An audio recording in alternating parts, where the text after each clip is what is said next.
for the majority of us, the one constant that we had throughout the whole of lockdown was nature, and people found themselves reconnecting with nature, with green spaces.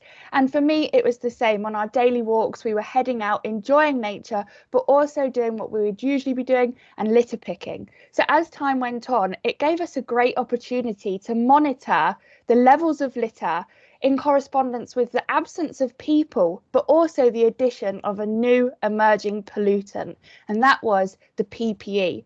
Now, we're fighting PPE from many different angles. I think the biggest problem with it is just the sheer quantity that's being used. A WWF report found that if just 1% of global PPE is disposed of incorrectly, that's 10 million face masks entering the environment every single month.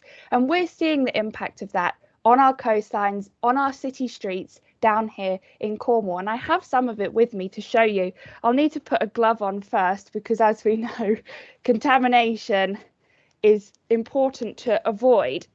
But so first of all, let's start with the face coverings. So in this box here, this is our collection from just the last few months. In this box, we have over 250 face coverings, and we only started noticing these from the beginning of the July onwards. So as soon as it was mandatory to wear these in public places, in supermarkets, it was everywhere in the environment.